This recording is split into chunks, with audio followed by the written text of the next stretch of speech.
This is my 2011 Fiat Ducato, which is an ex-ambulance, so it's patient transport, which we've converted into a camper van, which we now have for sale.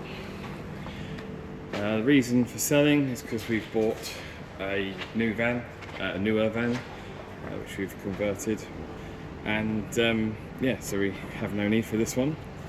As you can see, bodywork's not bad. I've gone around it briefly. I'll go around in a bit more detail now. So there's quite a few places where the paint started just chipping off, but I'm pretty sure these vans are galvanised because they don't rust. That's been like that for a while and it doesn't seem to rust. It has had a bit of a bump here, so the wing doesn't quite line up, but it's not. It's never caused any problems. Wheels, they look good from a distance, but they are brush painted. But they look better than rust. Bonnet's all been painted. That's a common part with these. Headlights are slightly faded. I've given them a good clean up with some compound, but I'll show you the other one as well. They've got a hint of yellow, but they look better than most. A painted wheel. Again, you can see some of the ambulance markings from down the bottom there where the paint's kind of come off. This door has been repainted as well as this side here, because when I got the van it was all dented, which didn't bother me all the time I was using it. But yeah, now that we're selling it, I thought best to get it done. Do the top there. And on the back, I haven't bothered trying to take off this, partly because I don't think it will come off without taking the paint off, and partly because it's quite funny watching people slow right down because they think you're a police van. It's got extra lights at the top here, so this is indicators, tail and brake lights on both sides. This light up here is a spotlight which you can turn on.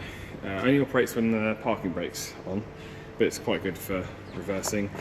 Speaking of reversing, we've got parking sensors in the bumper. We've never really had a problem parking this. We did use it as a daily runner for about 3 months while my other car was off the road, and I actually genuinely had no trouble with it. This vent here has a little bit of damage, but doesn't affect its operation, and there is a mesh inside there to stop bugs and stuff getting in. So that's pretty much the outside. I don't think there's anything else to show you there really. Inside the front, you can see we got 147,000 miles. It is still in use, so probably will go up a bit. These seats are from a Ford Galaxy. They do swivel. I'll show you that later on in the video. Both front seats, matching seats.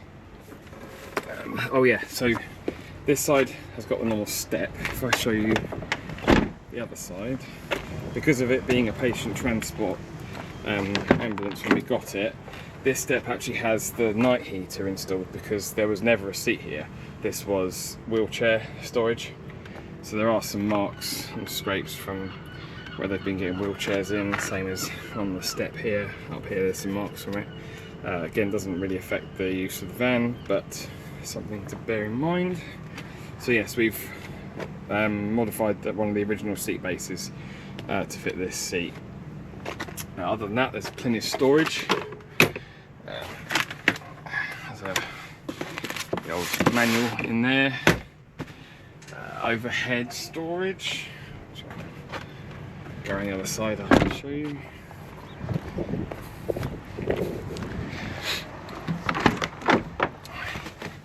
So we've got a nice little storage cubbyhole up here. I've left all of the instruction manuals that I've still got. Left all the instruction manuals that I've still got up here, just in case the new owner needs them. CD player, MP3. We've left the phone holder in because that's quite useful. And then you've got dim lights, interior lights, normal interior lights. Beacon, that's not plugged into anything anymore. So these alley lights, these are the ones up there above the doors, which I think for the ambulance they use for finding houses. They still work. Reversing beeper, which you can turn on and off, and the fan, which is obviously now plugged into the extractor fan for the camper. Electric windows on each side, electric mirrors, Oh, down here, this is the switch for the light I showed you on the rear. That is an emergency start button, so if you drain the battery, you can hold that down, crank the engine over, and it just basically like a jump start pack that's already fitted, and an isolator, so you can grab the key, do that, and then I've got no ignition. Push the button again, and ignition works. So nice kind of security feature, I suppose. Oh, power up Bluetooth up here. Doesn't link to music, but it does link to your phone, so you can make your phone calls, make and answer phone calls. There is an air-conditioned glove box there, so chocolate bars, snacks on the road. And I think we'll move to the back now, and I'll show you around there.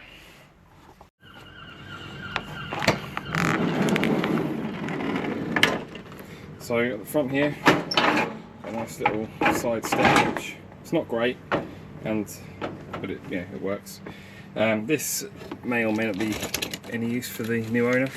We had this for the dog, and it actually happened to work quite well for the pet human. This is a little security gate that goes there. Stops the kids or the dogs being able to get out,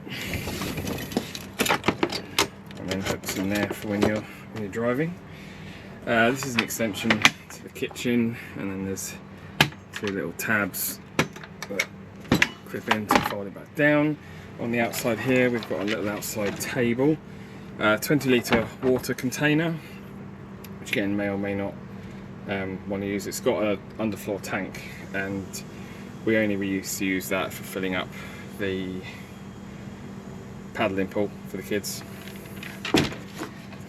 Under here we have, I will include a gas bottle. Well, I've just ordered a new one, but this is gas bottle storage, so gas bottle and regulator go on there. It's got a drop out vent in the floor and a little strap to hold the gas bottle in.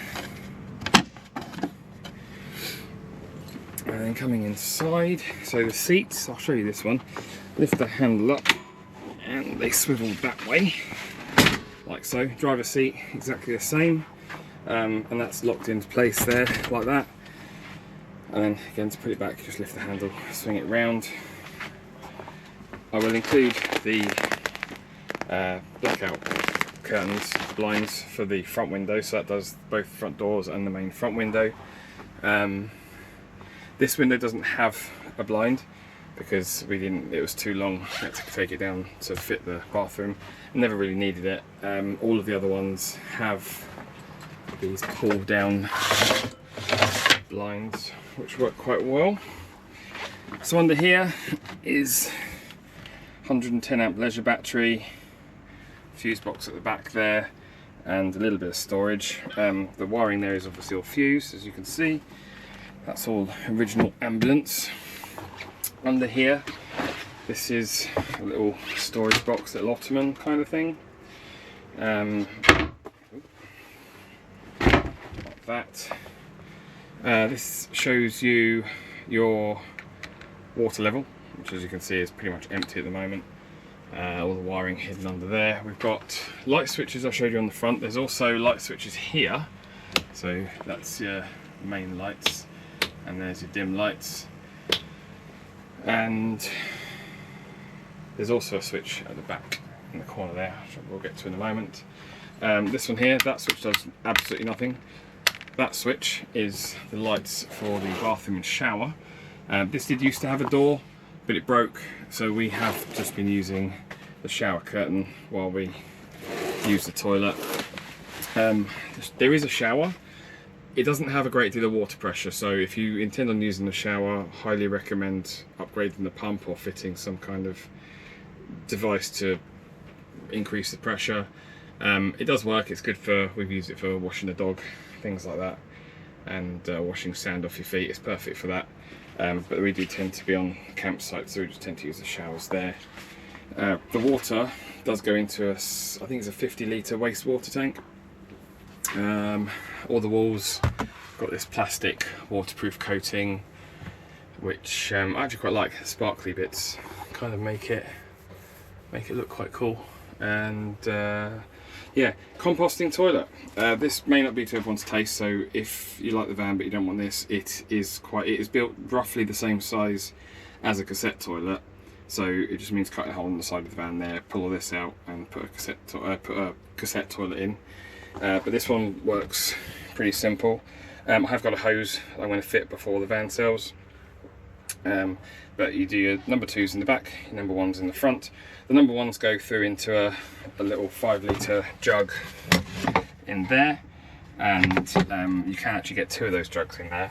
And then when you've done your number 2, you cover it with some wood chippings, which we've got here, and that, believe it or not, genuinely doesn't smell of anything.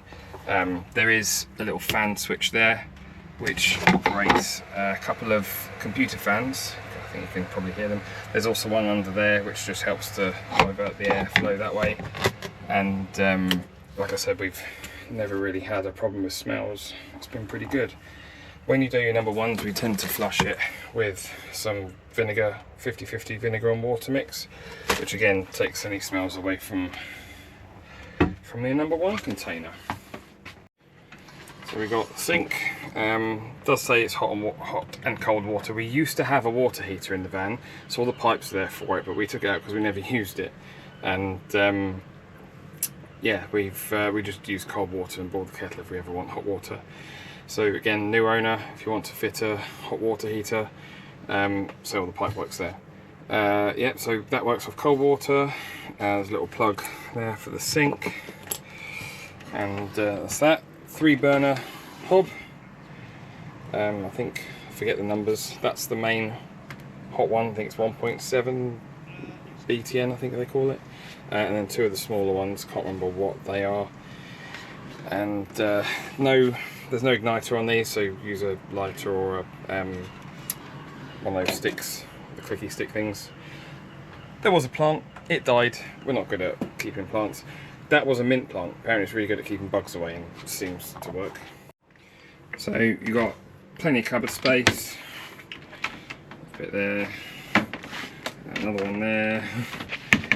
This one here, again you've got the other side of the water tank. There's a pump, so if you want to fill up, pumping a little bit of hose, if you want to fill up the fresh water tank underneath the van, that has enough wire to connect to the battery which is under the floor there, and run a little pump so you can pump out of either this water container or like one of the big barrels that we normally take with us.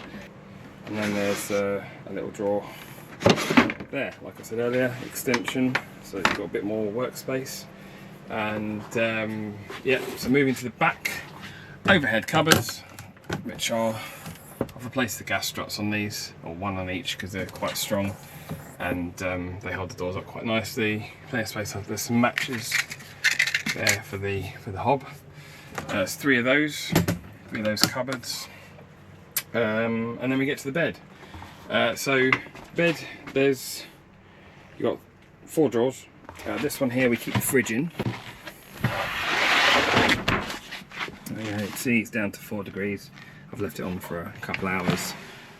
Plenty of space inside there. I proved it worked. I'll turn it off.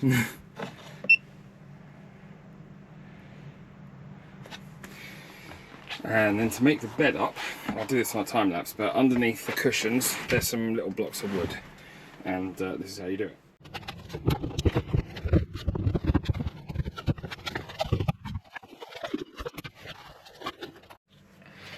And then that makes quite a big bed actually. We tend to sleep long ways, we're not tall people, so we sleep side to side, and that, I mean, you can remove that cushion if you want a bit more leg space. This one here. But yeah, it's a nice big bed, very comfortable. These cushions came from a caravan, so obviously you can't really access the cupboards under there, what are the drawers, while the bed's made up. But it's never really been much of an issue for us. And yeah, that's kind of the van. I think we got a couple of other things I thought about to mention. There is an Eberspacher heater, which is the heater down there. That works really well, runs off of the diesel tank, so you don't need to worry about filling up a separate fuel tank for that. Solar panel on the roof, I think from memory is 120 watt, might be 100 watt. Goes to the controller here, charges up the leisure battery. that's working well as always. And there is these vents here. So the front of the van has air conditioning. There's another air conditioning unit in here that runs the rear, so it helps to cool the whole van down while you're driving, rather than just cooling the front and warming the rear. And I think that's pretty much it. If anyone has any questions, wants to view it, send us a message. It's not a perfect van. It is a 140 something thousand mile van, but I think it's in pretty good condition, and it's completely off-grid. We've been off-grid in it numerous times and loved every minute.